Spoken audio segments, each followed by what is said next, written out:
Welcome to Sasi's kitchen. வாங்க நேர்களே, இந்த சசி ஸ்டைலில் தேங்காய் பால் எப்படி செய்யுதுன்னு பார்ப்போம். அதுக்கு தேவையானது அரை முடி தேங்காய் எடுத்துக்கோங்க, நல்லா துருவிக்கோங்க. இல்லைனா நீங்கள் வந்து சில்லு சில்லாக போட்டு மிக்சியில் கூட போட்டுக்கலாம், உங்களோட சாய்ஸ் தான். துருவி போட்டால் நல்லா டேஸ்ட்டாக இருக்கும், அதுக்காக சொல்கிறேன். எண்ணெயில் போட்டு நல்லா வந்து ட்ரை ரோஸ்ட் பண்ணிக்கோங்க, எண்ணெயில் அது போட்டுட்டு நல்லா நாட்டு சர்க்கரை, உங்களுக்கு ஒயிட்டு சுகர் வேணுன்னா கூட போட்டுக்கோங்க. அப்புறம் நெய் போட்டுக்கோங்க. எல்லாமே நல்லா வந்து ஒன்றுக்குள்ள ஒன்று மெர்ஜ் ஆகணும். தேவைன்னா இன்ட்ரெஸ்ட் இருந்தால் பால் பவுட்ரு நான் போட்டிருக்கேன். ரொம்ப டேஸ்ட்டாக இருந்தது. நான் சாப்பிட்டு பார்த்ததுக்கப்புறம் தான் நான் ரெக்கார்ட் பண்ணுறேன்.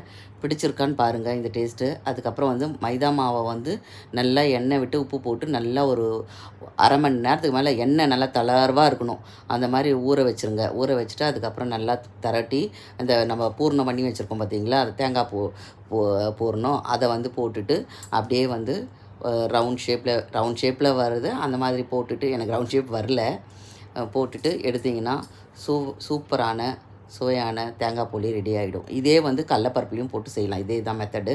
கடலப்பருப்பை நல்லா வேக வச்சுட்டு ஆஸ் இட் இஸ் இதில் ஏலக்காய் தட்டி போட்டுருங்க, மறந்துடாதீங்க.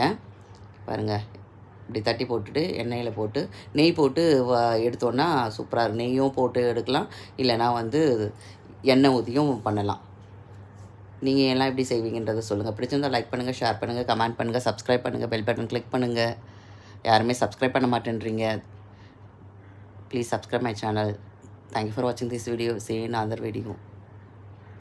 செம்ம டேஸ்ட்டாக இருந்தது. ஆனால் அது மட்டும் சொல்கிறேன், எப்படி இருக்குன்றதை பாருங்கள். நீங்கள் எப்படி செஞ்சுருங்கன்றதை கமெண்ட் பண்ணுங்கள். தேங்க்யூ ஃபார் வாட்சிங் திஸ் வீடியோஸ்.